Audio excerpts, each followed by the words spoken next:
चाचा बोलो बेटा। एक जूस देना। हाँ अभी लो। भैया आप मुझे एक गिलास जूस दिलवा देंगे? एक्चुअली मेरा सारा सामान और फ़ोन चोरी हो गया है और मेरे पास पैसे नहीं हैं। प्लीज़ मेरी मदद कर दीजिए, गर्मी बहुत है और मुझे प्यास लगी है।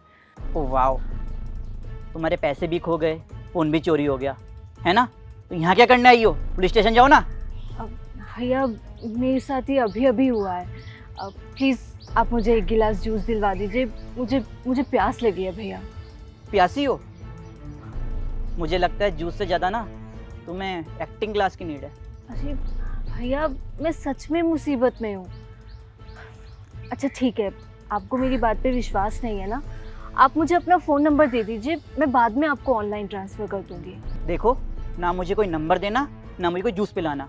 अच्छे से जानता हूँ तुम जैसे लोगों को, लोगों का बेवकूफ़ बनाने आ जाते हैं। शर्म नहीं आती तुम्हें?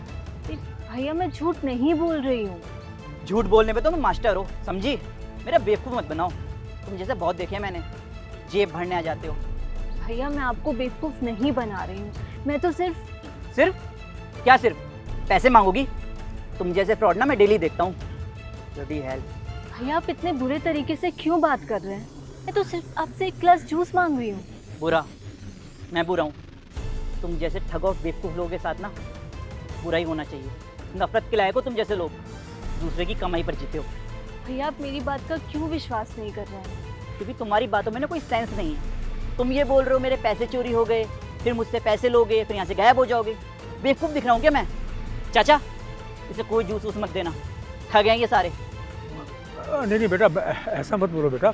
मुझे लगता है कि ये बेटिया सच में मुसीबत में है। चाचा तुमको नहीं पता, ये सब प्लानिंग होती है इनकी। ये मासूम बन के दिखाते हैं और पैसे हटते हैं। भैया आप इतने रूड क्यों हो रहे हैं? मैं आपसे सिर्फ एक गिलास जूस ही मांग रही हूँ। चाचा जूस दो, ऐसे फेक लोगों के साथ खड़ा भी नहीं होना मुझे। ये लो बेटा।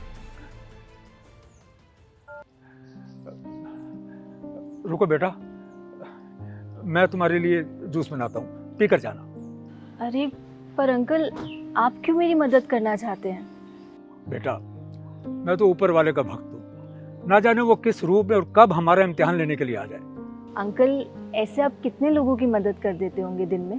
बेटा मैं तो सिर्फ जरिया हूँ, करने वाला तो ऊपर वाला है। जितनी मेरी हैसियत हो सकती है मैं उसी के हिसाब से मदद करने की कोशिश करता हूँ।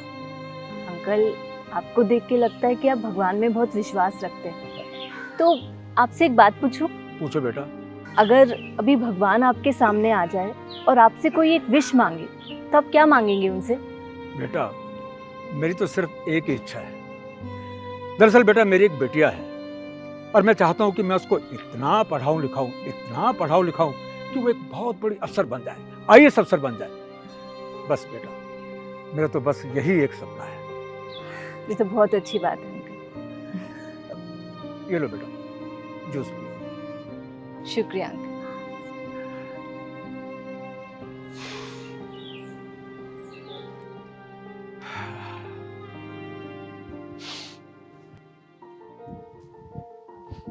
अंकल आपने पहचाना मुझे?